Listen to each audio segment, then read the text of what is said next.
As Jamis Alcindor noted earlier, funerals have begun for several of the Pittsburgh shooting victims. We take a moment now to remember the 11 who died, with memories from the friends and family they leave behind. Jerry Rabinowitz was a 66-year-old primary care physician known for his compassionate work in treating HIV patients early during the AIDS crisis and throughout his career. His nephew said on Facebook, if there was one message he would have wanted us to take away from the tragedy, it would be a message of love, unity, and of strength and resilience of the Jewish people. Brothers David and Cecil Rosenthal, both in their 50s, had developmental disabilities and were fixtures at the synagogue for decades. Achieva, a group that works with people with disabilities, issued a statement mourning the Rosenthals. Cecil's laugh was infectious. David was so kind and had such a gentle spirit. Together, they looked out for one another. Bernice and Sylvan Simon were married at Tree of Light Congregation in 1956. They were 84 and 86 years old. As the Pittsburgh Gazette puts it, the Simons were always ready to help others, and they always did it with a smile. Melvin Wax, 88, was a father and grandfather. His sister-in-law, Bonnie, lives right down the street from Tree of Life.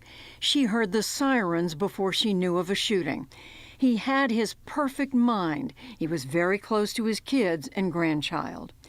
Daniel Stein was a 71-year-old who loved going to the synagogue and playing with his grandson. He traveled with his wife in retirement and had just become a grandfather last year. Our lives now are going to have to take a different path, one that we thought would not happen for a long time, his son wrote.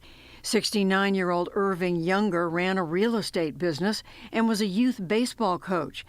Younger's neighbor told reporters he was an usher at the synagogue who never missed a day.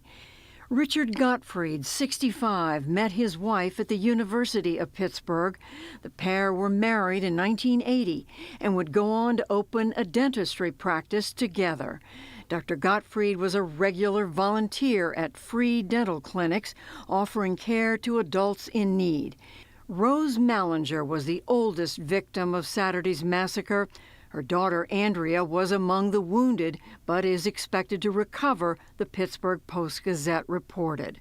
Friends of Rose told the newspaper, "You've never met a more vivacious 97-year-old. She was just so full of life." And Joyce Feinberg was a researcher at the University of Pittsburgh Learning, Research, and Development Center for more than 25 years. In a statement, the center called her a cherished friend and the proud grandmother to her grandchildren. She was 75 years old.